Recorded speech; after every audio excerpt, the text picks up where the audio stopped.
Hello everyone, আসসালামু আলাইকুম। আমি সুমাইয়া বলছি সুমাইয়াস ব্লগ থেকে। কাছে দূরে যে যেখান থেকে আমার ভিডিওটি দেখছেন, আশা করি সবাই আল্লাহর অশেষ রহমতে ভালো আছেন। তো আজকের ভিডিওটা আমি একদম সকাল সকাল শুরু করে দিলাম।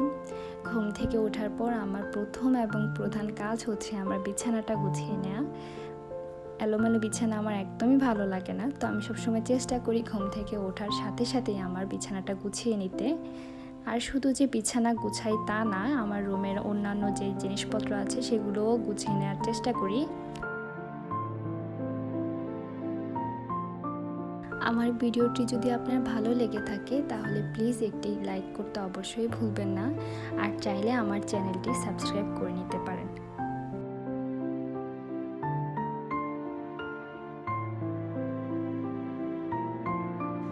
এই জায়গাটি আমার খুবই পছন্দের একটি জায়গা। দেখা যায় যে এখানে বসলে আমি একদম বাহিরের খোলা হাওয়াটা সরাসরি উপভোগ করতে পারি।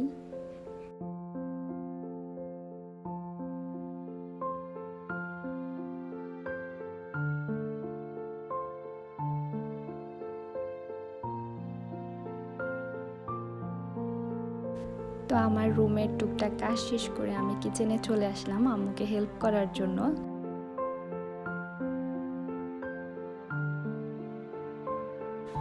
যতটুকু যাই পারি আমি সবসময় চেষ্টা করি আম্মুকে সব কাজে কম বেশি সাহায্য করতে।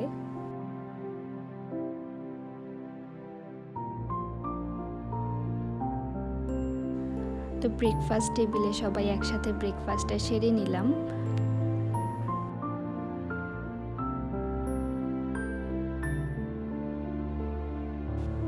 আজকের আকাশে ঝলমলে রোদ ছিল, তার সাথে খুব গরমও ছিল। তো আমি ব্রেকফাস্ট শেষ করে ছাদে চলে আসলাম আমার কবুতরগুলোকে খাবার দেওয়ার জন্য।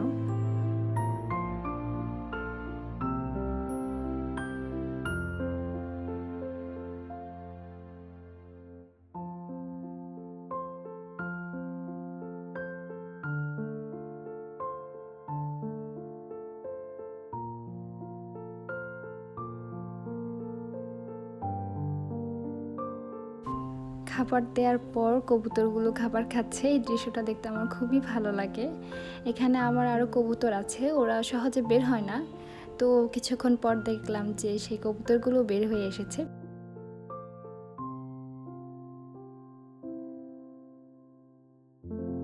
তো কিছুক্ষণ ওইখানে সময় কাটানোর পর আমি ছাদের অন্যদিকে চলে আসলাম।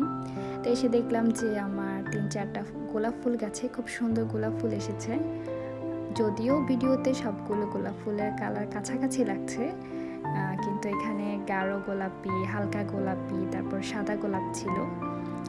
তো তারপর হচ্ছে এটা হচ্ছে আমাদের একটা মরিচ গাছ, এখানে মাশাআল্লাহ অনেক ফুল এসেছে, কিন্তু দেখা যায় যে বেশিরভাগ ফুলই ঝরে পড়ে যায়।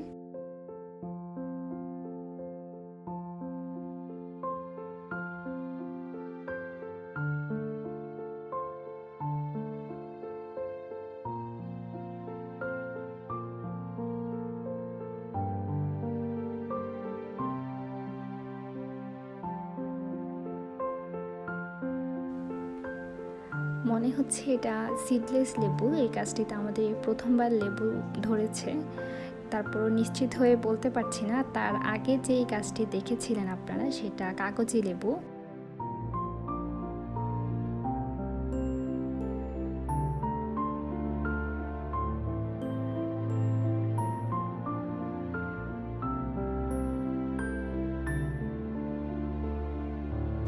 ছাদে লাউ, চাল কুমড়া, ধুন্দুল, ঝিঙে গাছ লাগানো হয়েছে। সবগুলাতেই মাশাআল্লাহ অল্প স্বল্প হলেও সবজি ধরেছে। করলাও আছে। মাশাআল্লাহ এই লাউটা বড় হয়েছে, তো ভাবলাম যে চাল কুমড়া আর লাউটা বড় হয়েছে এগুলা কেটে নিয়ে যাব, নয়তো পরে আর এগুলা খাওয়া যাবে না।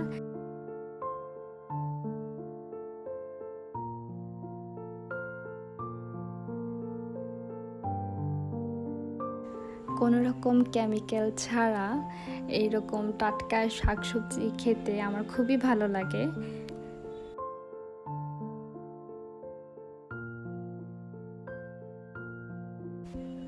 তারপর আমাদের একটা মরিচ গাছে দেখলাম অনেকগুলো মরিচ একদম লাল হয়ে আছে, তো ভাবলাম এগুলো নিয়ে নিই।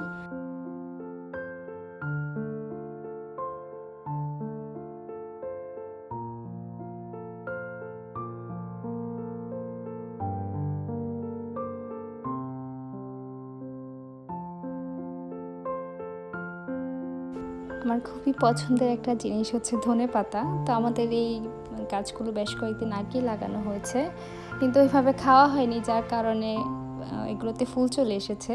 তো আমি ভাবলাম যে যেহেতু সব তরকারিতেই কম বেশি ধনেপাতা ইউজ করা যায়, তো কিছু ধনেপাতা আমি কেটে নেই, তাহলে আজকের খাবারে হচ্ছে ইউজ করা যাবে।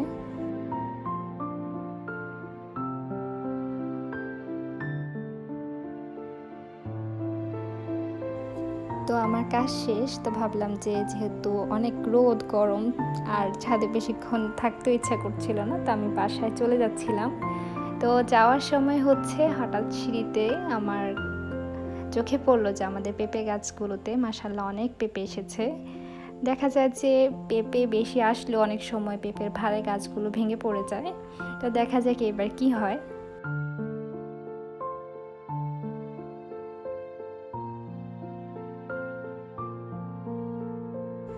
এর মাঝে আমি বাসায় অনেক টুকটাক কাজ করে নিয়েছি, সেই ফুটেজগুলো আর নেওয়া হয়নি।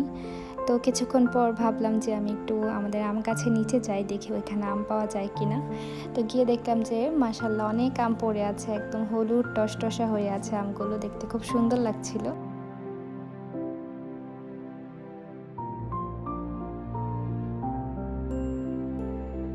আম কুড়াতে কুড়াতে ছোটবেলার কথা খুব মনে পড়ছিল।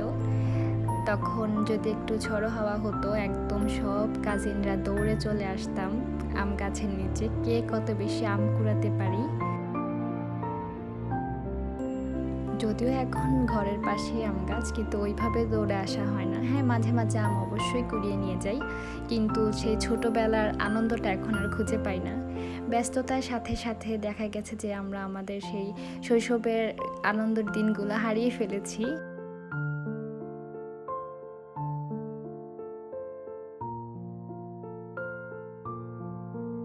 তো কুড়াতে কুড়াতে বেশ কয়েকটা আমি পেয়ে গিয়েছি। তো আশেপাশে দেখলাম যে আর আম নেই, তো ভাবলাম এখন চলে যাই, না হয় পরে আবার এসে দেখব। আমার ব্লগটি যদি আজকে ভালো লেগে থাকে তাহলে একটি লাইক করতে অবশ্যই ভুলবেন না। ইনশাল্লাহ আবার নেক্সট কোনো ব্লগে আবার দেখা হবে। টিল দেন সবাই ভালো থাকবেন। আসসালামু আলাইকুম।